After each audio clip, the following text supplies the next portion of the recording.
What was more terrifying, the first day of basic training, coming out to your parents, or going up on stage for the first time? And I think by far it's going on stage for the first time because I wanted to be good at it.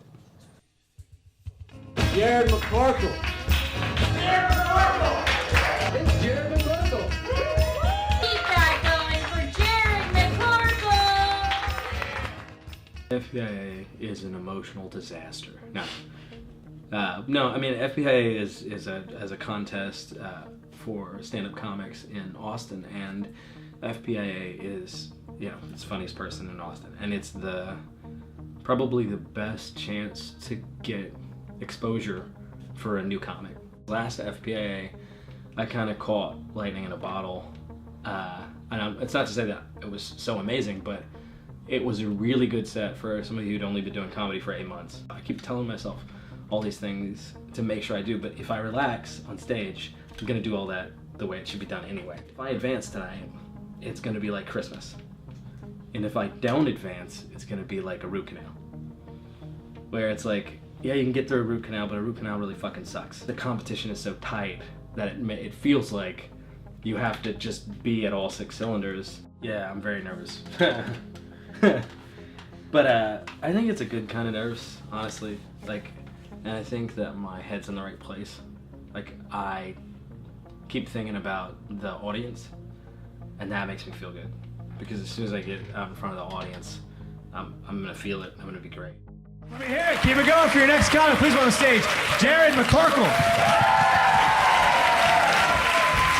Hello, Cap City. Let's do it. Okay.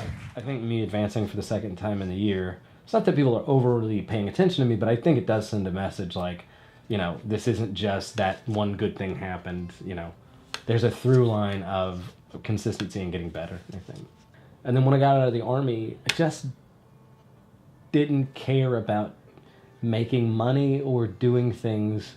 It was just like, I just want to do something I'm interested in. I just want to do something I care about, and so philosophy was a pretty natural thing. I mean, as soon as I found out what it was as a study, I was like, that's what I do. That's what I want to know. If I hadn't had certain experiences, if I didn't have a certain kind of perspective that came through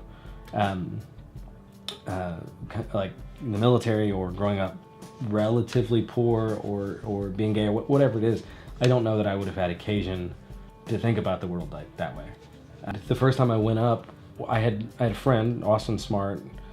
She's a local comic in town, and she had been doing comedy for like 2 weeks.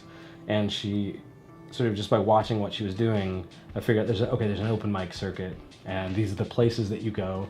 And I followed her around for a few days. This is one really bad open mic at a place called Badlands. There was a guy on stage. He was the last comic of the night. I was just watching. He was the last comic of the night. There's maybe like 12 in the audience, if that. And he was stretching because another comic was supposed to come. I still thank him to this day for doing this, because I think in some ways is why I had the courage. So he asked if he was like, somebody else has got to go on because I don't want to have been up here doing comedy for this long for no reason. And he asked people in the audience, is there anybody here that would like to do comedy that's never done it before? Like, you know, he starts pointing people out, like, have you done it? And I was like, I want to, I don't know how, or whatever. And he's like, well, would you do it if I just brought you up right now? And I was like, ah! And I was just absolutely terrified. He might as well have started shooting at me. Like, I think it was that scary. And I knew 1 or 2 things that I had thought, like, these would be jokes. The first joke I did got a laugh. And I still do it to this day.